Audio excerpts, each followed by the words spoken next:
A prominent comedian, the kind that gets 67 likes on his Twitter posts, Jay Black, has a message for Americans. Here's what he has to say. I'll say this slowly so MAGA can understand it. If Russia wants your candidate to be elected, then he shouldn't be elected. Just 12 hours later, the MAGA-loving, Trump-supporting Russian President Vladimir Putin said this. If we can name a favorite candidate, it used to be Joe Biden, but now he is not participating in the election campaign, and he recommended all his allies to support Ms. Harris. So that is what we are going to do. She's laughing. Her laugh is so fascinating. It means that everything is good. And if everything is good, it means that, for instance, if we're speaking about Joe Biden, there are so many sanctions against Russia introduced. And if everything is good with Ms. Harris, maybe she'll refrain herself from such measures, or maybe she'll change them. I'll say this slowly so Democrats can understand it. If Russia wants your candidate to be elected, then she shouldn't be elected. I'm your co-host, Rainer, and this is the Calo podcast. All right, welcome back. My name is Asher. I'm joined by my brother, Rainer, and Mike Calo. So you guys saw Tim Walz's family yesterday endorse Donald Trump. We got a picture here. That was awesome. I love it. Yeah, this is the entire family endorsing Trump, and I've got a clip of Trump here. He was on Sean Hannity last night, and he commented about this. My view is early voting's about to start, and I don't know how many Americans are truly familiar with her positions of decriminalizing illegal immigration and free housing, healthcare, education. Tim Walz wants free college education, legal driver's licenses. I was so honored today. And she wants a path to citizenship. His brother endorsed me. I saw that. And his whole family. I saw the picture. And honestly, it was a very nice looking family. But his brother endorsed me, and the whole family endorsed me. I said, who are all the people? Let me play Kamala. There's something weird with that guy. He's a weird guy. JD is not weird. He's a solid rock. I happen to be a very solid rock. We're not weird. We're other things, perhaps, but we're not weird. I like the way he cuts off Hannity. I don't think Sean was comfortable No, with that I like at the way he all. cuts him off. Yeah. That was funny. But yeah, I remember seeing the photo. I wasn't sure if it was real at first, but I saw Charlie Kirk posting it, and then a lot of other prominent conservative figures. And then I went on Truth Social, and I saw that Trump had posted it himself. So that was... Yeah, no, it turns out that it is true. Yeah. It is his family. Yep. And they're definitely endorsing Trump. Yeah. Which is cool. But boy, it was amazing how nervous Sean got there in that clip. You could see it. He was like, oh, no, was he bringing that up? We didn't verify that yet or whatever, you know? Yeah.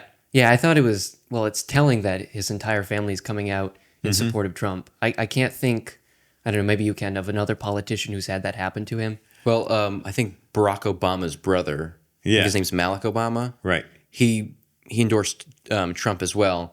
But to see the whole family of That's Walz, kind of interesting. Yeah. Yeah, it's not just like one or two people, not like a husband and wife. It's the I have no entire idea family. whenever that would happen. There's like Unless how I many was people running there? for office. I don't know, maybe. I love that. You got grandma in the middle there. She's just right at the center. Yeah, there's 8 of them. That's a lot You got of them people. all. The whole generation's Yeah. there. You got them. That's great. Yeah, that's funny. Did you guys see the clip of Trump saying he wouldn't have a problem releasing the Epstein client list? I did. And Was that on the interview with Lex Friedman? Yeah. Yeah, we have that clip here. But a lot of big people went to that island. But fortunately, I was not one of them. It's just very strange for a lot of people that the list of clients that went to the island has not been made public. Yeah, it's very interesting, isn't it? Probably will be, by the way. Probably. So if you're able to, you'll be... Yeah, I'd certainly take a look at it. Now, Kennedy's interesting because it's so many years ago. You know, they do that for danger, too, because, you know, it endangers certain people, et cetera, et cetera. So Kennedy is very different from the Epstein thing. But, yeah, I'd be inclined to do the Epstein. I'd have no problem with it. What do you think? Do you think he'll actually release it? I don't know if he My can. gut tells me no. Yeah. Because he's going to want to keep as close ties as possible with a few of the Democrats that might vote for some of his policies. Okay. And so, I mean, everything is political. Even once he's in office, there's certain things he's going to be able to do and certain things he can't until it gets to that point where, it's the end of his, term. Yeah. And then he can kind of try to slam anything he wants in through. It'll be too late. If you were to do it, and if you were confident in doing it, I think he would have been a lot more clear in saying that. He kind of he said beat I around wouldn't the have a bush. problem with it. He didn't say I will do it. I think he's more of a politician now. Yeah. I think these 4 years of being on the outside, forced on the outside, Right. Through the rigged election, I think really changed him in that regard, which is important. good. Yeah, because he needed to learn to bite his tongue a little. Yeah. Yeah.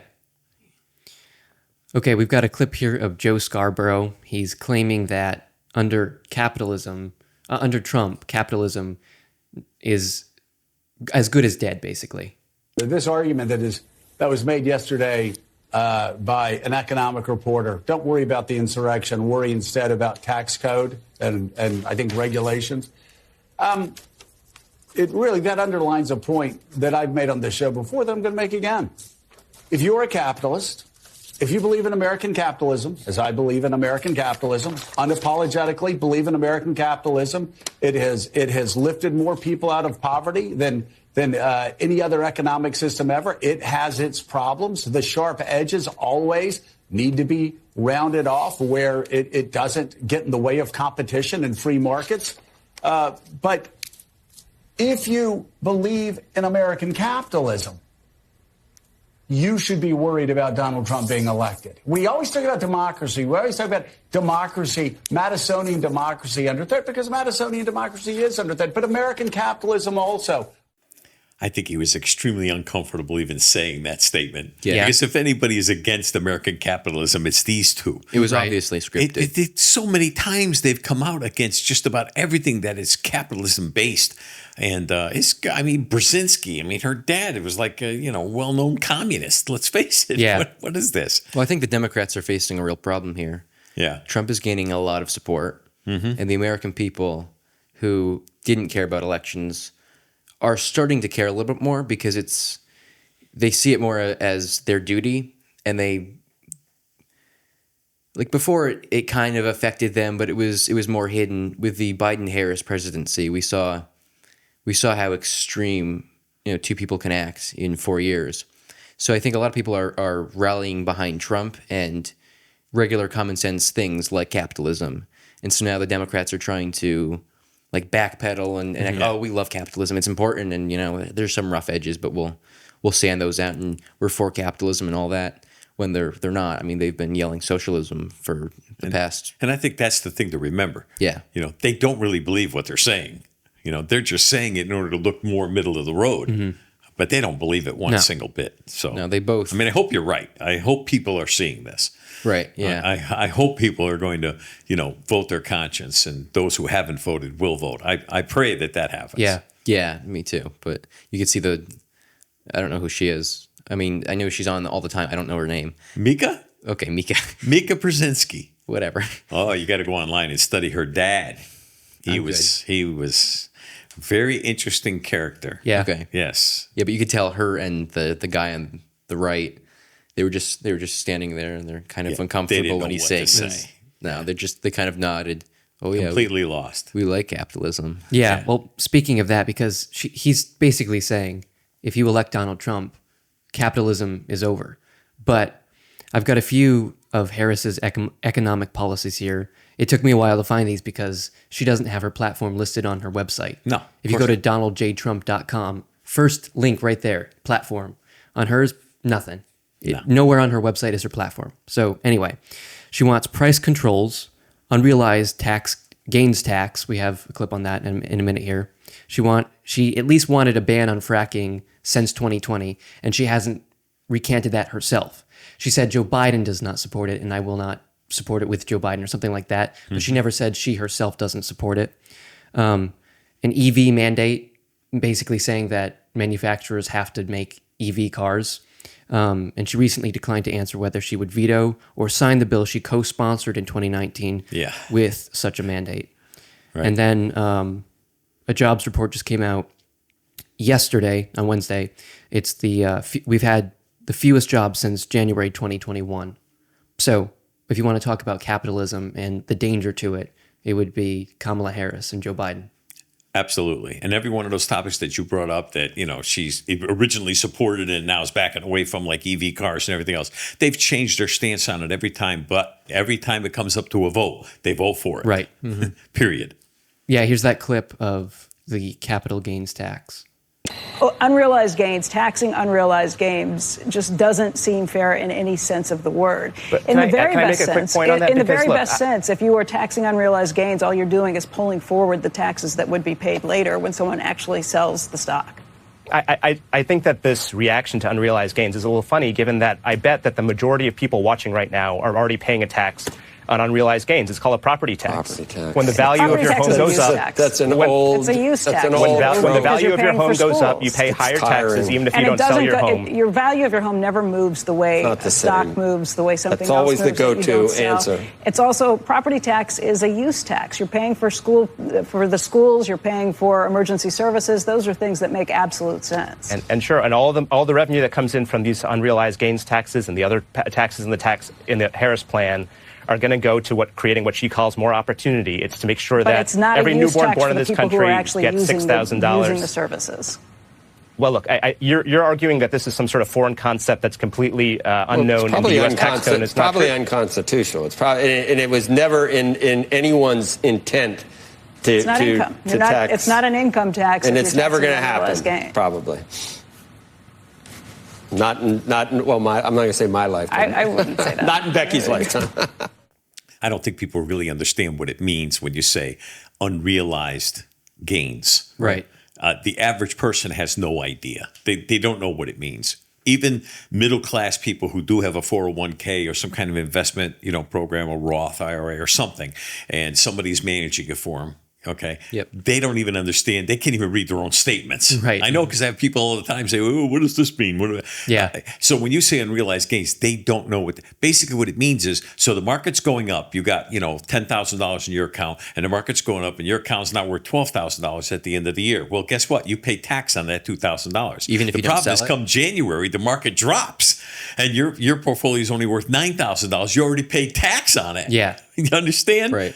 It's absolutely nonsensical. It's complete. It's a complete grasp of money. Whereas without that, if you were to sell at $12,000, then you'd be taxed on that.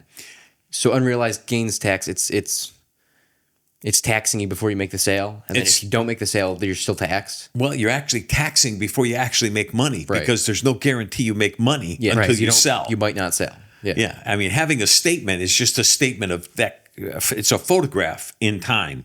That's all it is. Yeah. Mm-hmm. So you look at your photograph, and that's what. It's not like if you were getting a fixed rate of return, like on a CD, okay, certificate of deposit with the bank. Yeah. Okay, that money then is yours every quarter, every month, or whatever it is, based on how it's paid out. That's your money. Mm-hmm. But in a stock market or any other kind of market, crypto, anything else, those are unrealized because you haven't actually sold in order to receive a gain. Right.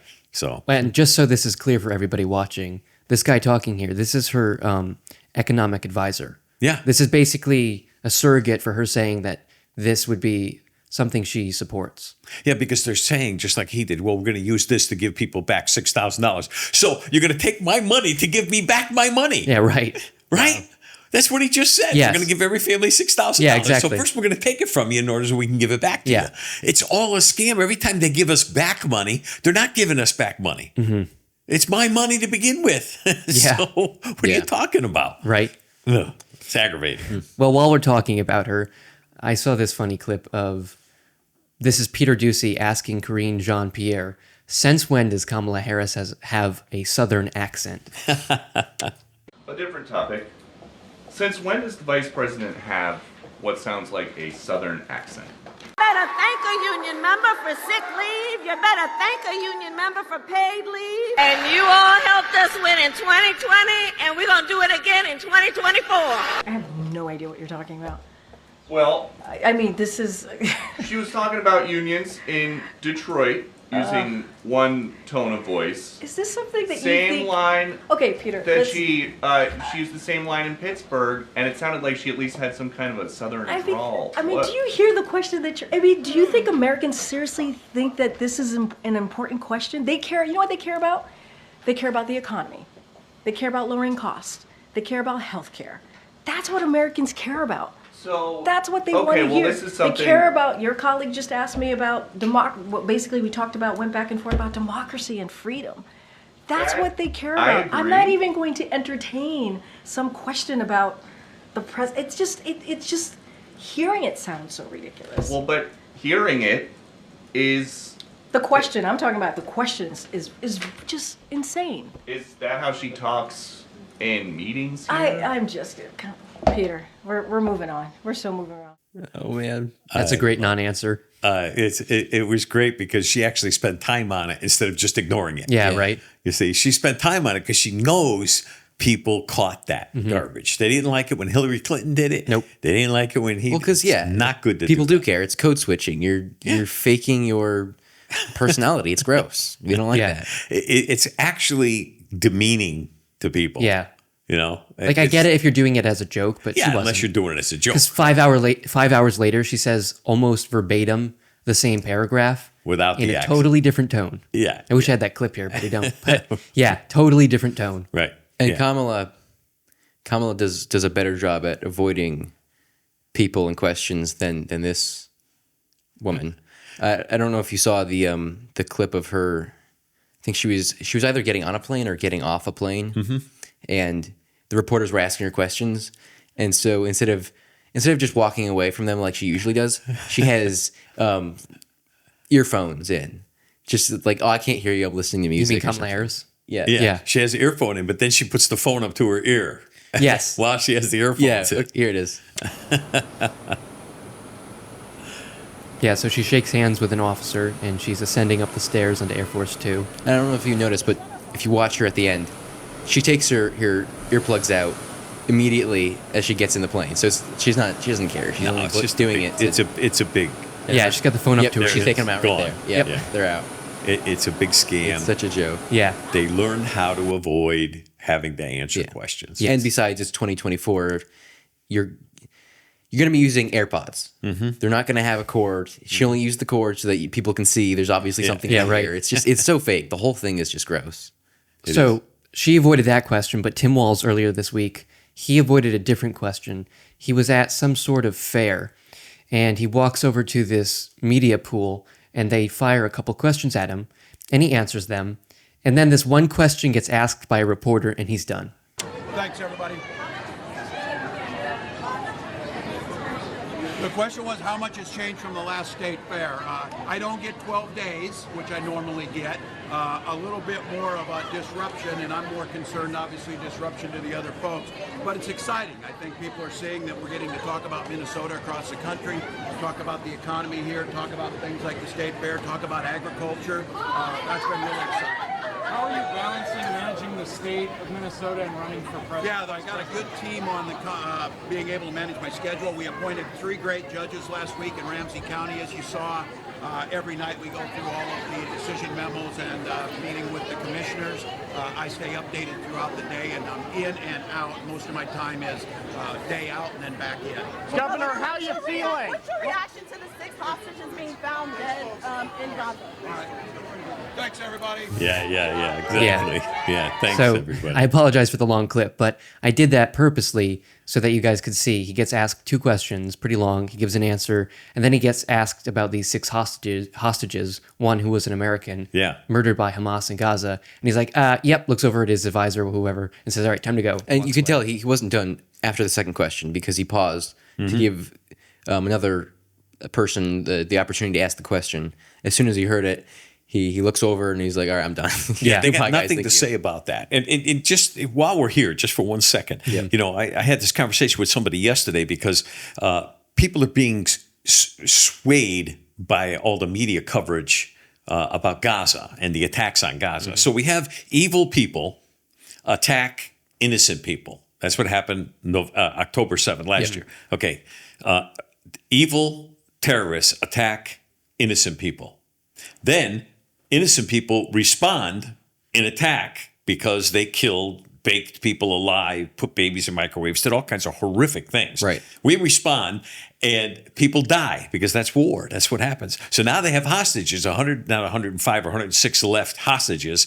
And so what they do is they kill 6 in order to try to get some negotiation leverage. All that does, all the crazy people out there, all of the college, they call them educated, they're really uneducated, uninformed people. They begin to say, we need to stop the war. We need to negotiate with the terrorists, or they don't call them terrorists. We need to negotiate with Hamas in order to be able to get the hostages free. They think negotiating with evil is going to work. You can't. It doesn't work. It's not possible. Well, no. You can negotiate all you want. They're still going to hold some hostages. Even if they release 20 more, they'll have 80. Yeah. And the idea is they'll kill 6 or 7 more in order to get something else. Exactly. Because they have no regard for life. Yeah. You cannot negotiate with evil. They don't want anything. Their end goal isn't money. No. It's simply to take over the world and to murder, rape, and torture anyone who doesn't believe in their religion. And it's horrible that, you know, if one of my family or my son or someone I loved that was a hostage, it's absolutely horrible. But I would also have to recognize at that point that I can't sell out what I believe in order to, you know what I mean? In other words, I can't just suddenly say, okay, well, now we got to get the hostage free at any cost. Well, because you're going to facilitate another attack Exactly. or another batch of hostages being murdered. I mean, it's a really precarious situation, but simply put, if you take the incentive of, okay, we killed 6 hostages, negotiate with us. You start negotiating from there, they're going to do it again if they don't like your terms. Exactly. Yeah. Yeah, It's a major lose situation unless you go full force. Yeah. And you annihilate them. And if the hostages die, it is horrible. It's terrible. No one wants to say it out loud. But yet that is the only solution. We work to get the hostages out to the best possible, which is what Israel's doing. Yeah. But the idea, the end game is you have to kill Hamas. Yeah. And right now our friend, Yahya Sinwar, he's in charge. Yeah. He's the one. And everybody else has been taken out. Yeah, he's the one left. So if he's there after November 5th, I got the sense that Donald Trump is going to send a rocket right through a window in his house and take him out after January. It's tough because nobody wants to see innocent people, even on the Palestinian side, die. Absolutely Because they obviously are dying, but we don't really have any other solution. We don't. We still have 5 Americans there. Right. And we can't let these people continue to attack Israel and to take hostages from them and from us, because then we're left in the situation again where we don't know what to do. And a lot of people don't want to talk about it, but if you watched the videos that the Palestinians and Hamas recorded, there were a lot of Palestinian people that celebrated this. Yes. Just because that's how they're raised, that's how they're brought up, that's their religion, and some of them probably are innocent, but most of them, unfortunately, are not. Most of them are not. And that's a sad thing, but it's still the truth, regardless. Yeah. You know, they were brought up from a child.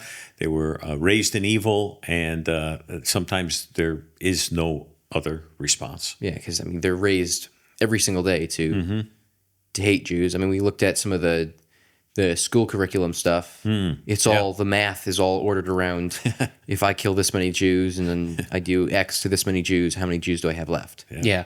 So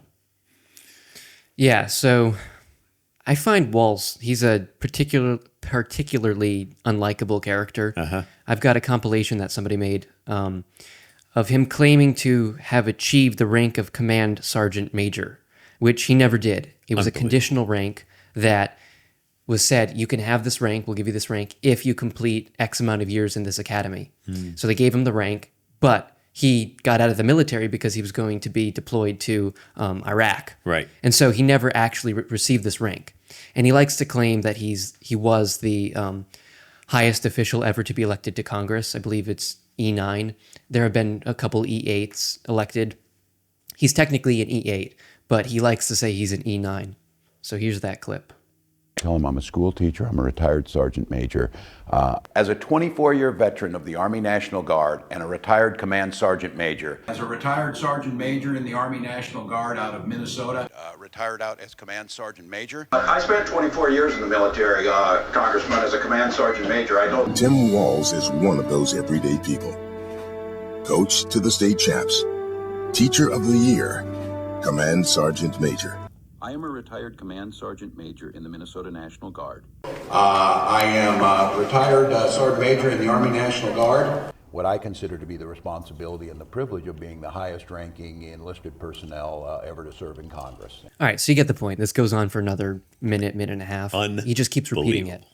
They can get away with this, and nobody says anything. Yeah, right? I mean, that's one of, I don't know, one of the most offensive things you can do as a politician. I think so. He's technically, he is a master sergeant. He's not a command sergeant major. No.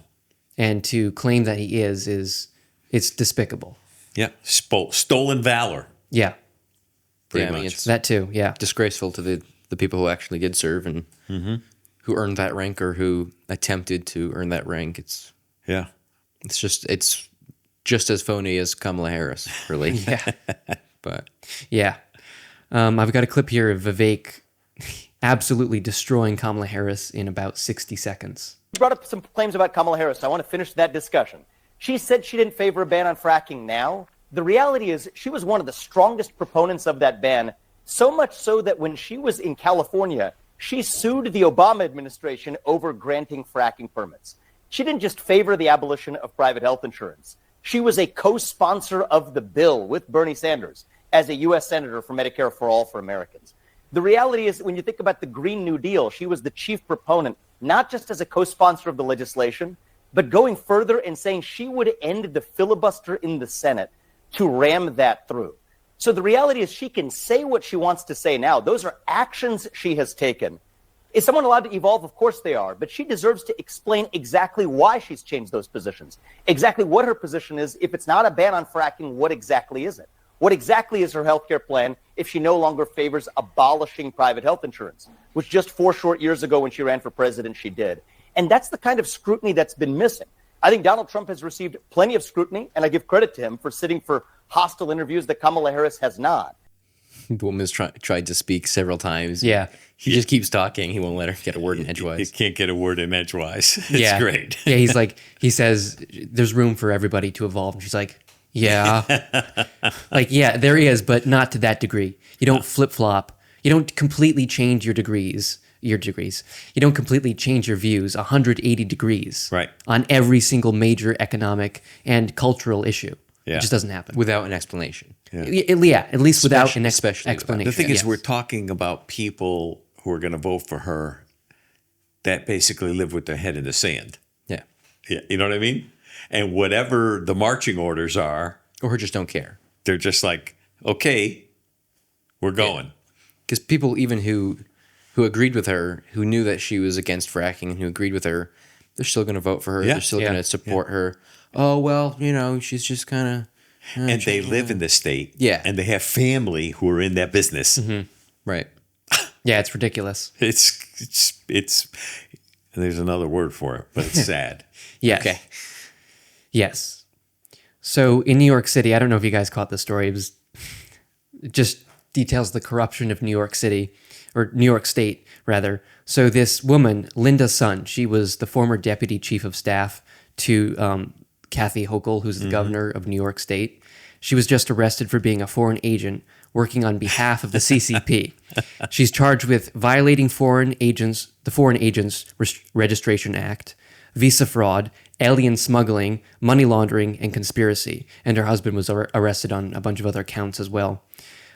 She laundered money to purchase a $4 million home in Long Island and a $2 million condo in Hawaii. The Communist Party paid her for blocking Taiwanese diplomats from contacting the state government, paid her for sharing internal docs with Beijing, paying her for finding ways for Chinese officials to gain access to New York leadership, adding a Chinese official to a private state government call about COVID response, worked to scrub mentions of the Uyghur genocide in China. Kathy Hochul was going to give a speech, and she had a line in there mentioning the genocide of the Uyghurs, and she managed, I believe she either tried to get it removed from the speech or she actually did. She was paid to receive talking points from the Chinese officials for the governor to speak about at some sort of an event. This woman gets around. Yeah, obviously. Yeah. And so Kathy Hochul had I believe in response to this, Kathy Hochul had the Chinese consul expelled from New York. Now, the interesting thing about that story is that there are still good people in the FBI. Mm-hmm. That's what this shows us. There are still people working for what's right, taking out the bad people. But it's the hierarchy of FBI, CIA, and whatever. Those are the real troublemakers. Yeah. But there are many people, that are the actual agents working every single day. Mm-hmm. And this just shows that there are people working to protect the government, to protect the United States. So that's kind of a hopeful thing, I would agree. That happened. Yeah. And I think we need to recognize that. That to me, it's almost like a sign. Here's some people working diligently. They see what the FBI did when, the assassination attempt on Trump. They see what the Secret Service did. And these guys say, well, we're going to send a little message. We want people to know. Yeah. We're on it. Right. We have a clip here of Nancy Pelosi. She was recently interviewed by Bill Maher. And he asked her about this specific bill in California to subsidize, or basically give money to illegal aliens to purchase homes. Mm-hmm. The California lawmakers just passed a law. It hasn't been signed by Governor Newsom, but giving government assistance to undocumented immigrants to buy houses. Mm-hmm. That's kind of a different place than the Democratic Party used to be on immigration, is it not? I'm not going to say that's what the country's going to do, but that's certainly where California is. Well, let me just say, immigration had always been a bipartisan issue. I refer you to But not free houses. Well, that's not free housing. It's the American dream being available to more people. But we are very blessed here with beautiful diversity. So you'd vote for this law? Excuse me? So you'd vote for this law? Well, I'm not familiar with exactly what it is, but making the American dream of home ownership available to all people is something we have to do for people who are here now. This is before you were a citizen. This is undocumented. This is for the undocumented. Well, what I would like to do is move them to documented. The fact that move them to documented. One of the best things that we can do for our economy is to pass comprehensive immigration reform.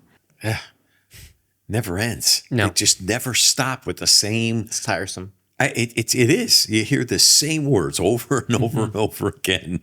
That's what they do. It's all lies. Yeah, they're like she didn't answer robots. The question.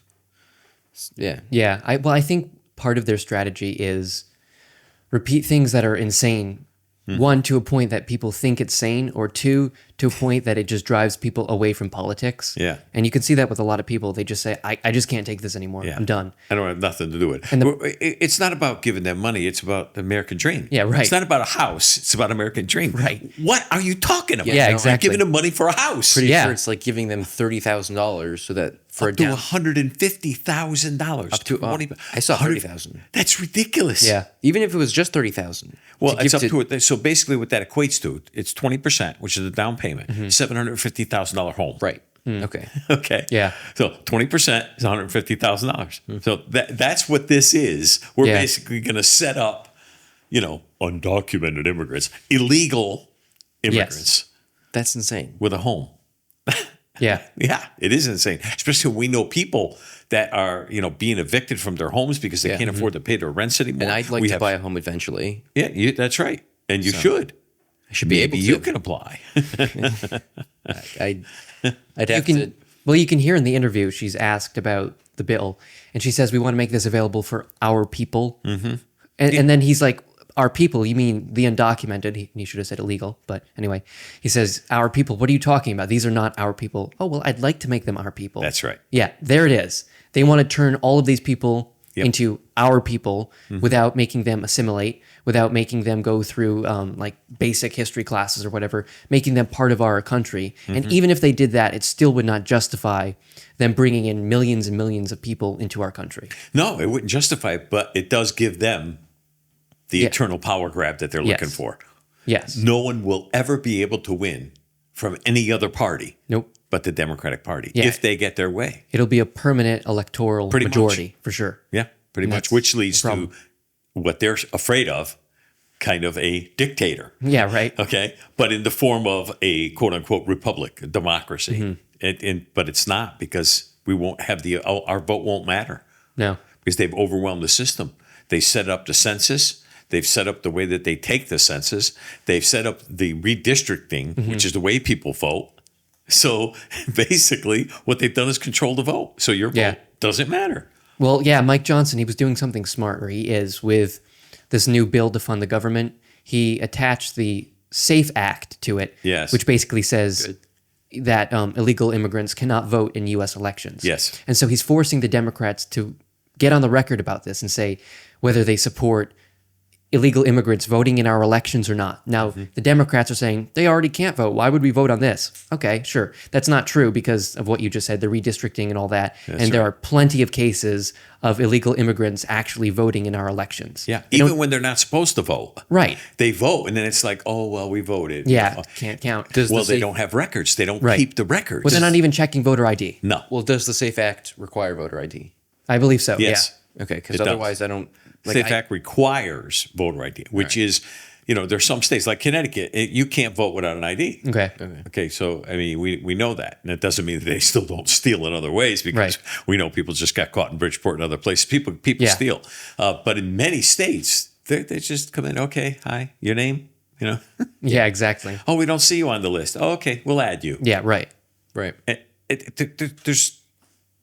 There's no quality control, no control at all. They mail out ballots, and they go to people that are dead, people that used to live in a place and don't live there anymore. So here's these empty ballots. So someone grabs the ballots from like a big apartment building. So they have like a 5 or 6 maybe apartment turnover every month. Think about that. All those ballots, where are they? Somebody picks them up, and they open them, and they fill in, and they send it in.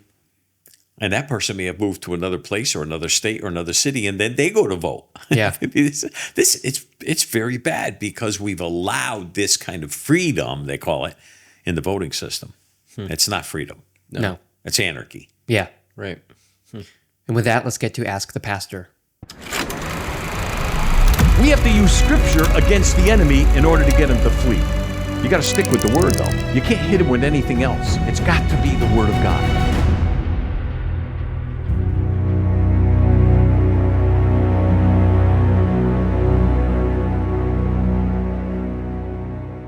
Welcome back to Ask the Pastor. I'm your co-host, Rainer. I'm joined by my brother and Pastor Mike Calo. So, the question for today is, why aren't Christians happy? So, if we claim to know the God that created the universe and literally became man for no other reason but to cleanse us of our sins, why are Christians so miserable? And I wanted to say, why are Christians happy? But Jesus never promised happiness. He promised joy. So I don't want to get stuck on the happiness word. But I'm just curious why, because there's a lot of Christians today that aren't really happy. I don't know. That seems to be kind of a weird question for me. Why aren't Christians happy? Why aren't Christians full of joy? I personally. I believe. I mean, we all have difficult times. You're going to have struggles. You're going to have, he said, we will have tribulation. Jesus said, you will have tribulation, Plus, God's grace and mercy falls on the just and the unjust. And that statement can also be taken in the negative. Bad things happen to good people. Yep. Okay, so with all that in context, if someone that I know who claims to be a Christian is without joy, I'm not talking about happiness, is more of a momentary thing. Right. I'm talking about joy is a deep-seated, that no matter what goes on, I'm coming out of the other end. It's going to be okay. If I meet someone and someone's telling me they're a Christian and they're not joyful, right? I question whether they really know Jesus. Okay, so I don't know what other way to put it. Yeah, but so it's difficult because we went to a congregational church for an event, and there was You cheated on me? and there was did you repent? No. There was a specifically a sexton there, and he seemed super happy, and the priests there too. They were happy too. And so yeah, some Christians who are saved, they're not always happy, and there's just this, I don't know, I find it weird that there's people who aren't saved who are happy. Like, I mean, maybe some people in that church are saved, but there was a lot of weird things going on in that church. I don't think they're saved. Again, I have to go back to the whole thing of the difference between happiness and joy. I mean, if you meet someone, I meet a lot of people just as you guys do. I meet people that seem to be happy. I mean, people that seem to be sad, whatever. You can't really judge the joy of the Lord by facial expressions or momentary, weddings or funerals or anything like that. You can't judge joy that way. I just think that's momentary, whatever it is. They may seem happy at the moment, murderers probably seem happy like 2 hours before they commit a murder, right. Maybe stop at Burger King, order something, go to, what is it? Dunkin' Donuts and get a double whammy chocolate caramel. Do you have experience with this? Frappuccino, something or other, right? And they seem happy, they're laughing, whatever. All of that is meaningless. I'm talking about something that's deep-seated. And the only way you could really tell if someone is joyful, has the joy of the Lord, is in the midst of the valley. When bad things are happening in your life, when the worst thing is the worst, how are you handling it? Okay, you're going to grieve, you're going to cry, you're going to weep. That's all normal. Right. But how are you handling it? How do you come out of it?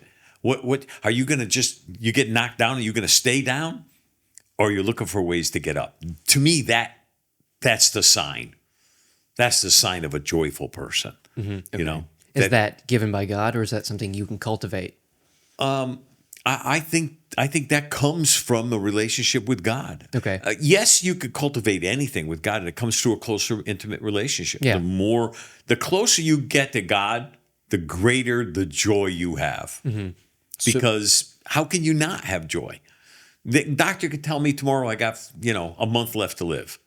I'm going to be a little upset. I'm going to feel like I left some things out. There's things I haven't done. But ultimately, the joy of the Lord, because I'm going to be with him. Okay. And that's strange. I remember reading where Paul spoke and he said, I struggle with, whether I want to stay here or whether I want to go to be with the Lord. When I was a new Christian, I used to read that and go, that's insane. Why? Because I was a new Christian. I didn't have the depth of understanding of where Paul is. But here I am today, over 40-some years later, and now I can see it. I still don't think I could say what Paul said because I still kind of like it here. But if I were in that position, I completely understand it. Okay, so what would you say to people who are going through really difficult times and who just can't seem to find anything to be joyful about? You may not find something joyful in the midst of trouble, tribulation, sorrow, sadness. You might not find something to be happy about. But Scripture says this: it's like in the deepest point, in the darkest pit, in the lowest valley, Jesus is still with us. He's still there. And most times when people don't have that close, intimate relationship with God and they're going through a difficult time, they don't sense God. They don't feel his presence because they haven't spent enough time in his word. We've been blessed in this era in which we live. We can go to the word. We can get it on our phones. We can get it on our computers. We can get it anywhere. But the word of God is powerful. The Bible says sharper than any two-edged sword. It actually can even divide between bone and marrow. Okay. Now that's, of course, it's speaking spiritually. Yeah. And the significant part of that is that God speaks through his word. And so someone that's in a difficult time, I'd say read some of the Psalms, Mm-hmm. Read some of the Proverbs. You start reading, and what you find is other men who are in the midst of deepest valleys, like David, who wrote most of the Psalms. He wrote them when he was in his worst period of time. And as he spoke from dejection and, depression and anxiety. And then the more he spoke and recited the word, by the end of the Psalm, he was upbeat and positive. Yeah. And looking to God. Why? Because that's what the word of God does. Yeah, I think you said something very important there at the end. He looked to God. So when we have joy, it's not like you just have this feeling of joy for no reason. Mm-hmm. Your joy is oriented towards something, and the object of our joy should be God. Yes. Because if the object of our joy is our family, or if it's our house, our car, whatever, then if something happens to that thing, you're not going to be joyful anymore. Yeah. But the promise is God is always there. And so if our joy is oriented to him, then we should have that deep joy within us all the time. Huge. That's a great way to put it. That is really huge. And it kind of tells it all, because there are so many people I meet who like lose a family member, for instance, God forbid, losing a son, a daughter. I can't even understand it. A few years ago, my sister lost her daughter, my niece. And I can't even understand the pain, the tragedy, the anguish that someone goes through. But here's the thing: so many people are so attached to a loved one more than they're attached to the God who created that loved one. And unless they could see that God is the one behind that person, that God is the one who created, sustained them, and if they knew him, gathered them back to himself. If they can't see that, then they can't come out of that state. We need Jesus. Yeah. And if you love God, you love God more than anybody. That's why Scripture says, love the Lord your God with all your heart, with all your soul, with all your mind, and with all your strength. Therein is Scripture. Yeah. That's the word. Yeah, it says in Psalm 139. I love this part. Let's see. Verse 8. If I ascend up into heaven, thou art there. If I make my bed in hell, thou art there. Yeah. So whether you're at your highest point, yes, God is there. Whether you're in hell, God is there. And again, the focus there is God. He's right there with you, and your joy should be oriented toward him. Yep, in the center of it. Okay, so we're not supposed to seek after, like what you said, happiness. So we're not supposed to seek after a emotional feeling of fluffiness and rainbows and whatnot. Right. It's more of like a reverence, knowing that though things are really bad right now, we're still in control. I mean, God's still in control. We're still in his hands. And so joy isn't like, it's not happiness. We know that, but it's something deeper than just a feeling, and it's so it has to do with our action and what we do in the situations that we're in, right? How we respond to the situation. So I take my niece, for instance, okay? In her passing, in her struggles and her depression and the things that she lived with in life, what I consoled my brother-in-law and my sister with was the fact that she is now at peace. Now, we know she knew the Lord. My wife and I had the opportunity to lead her to the Lord, taken her on a couple of excursions and did some things with her. So we knew that she had a relationship with Jesus, as infantile as it might have been. Yep. We knew that she was with the Lord. Okay. So with that, I was able to console my brother-in-law and my sister by saying, look, think of it this way. She's gone from you, but she's still alive. Okay. And she's waiting for you. Mm-hmm. The moment you close your eyes here, if you know Jesus, you open them there, you'll be with your daughter once again. Mm-hmm. So what I always try to look for in a situation, and as Christians, we could do this. I always try to look for the lining in the midst of the cloud. The silver lining, people say. I look for the good in the midst of the bad. When something bad happens, it doesn't take God by surprise. And it's taken me a long time to learn this. I lost my dad when I was 15, and I used to blame God. I cursed God.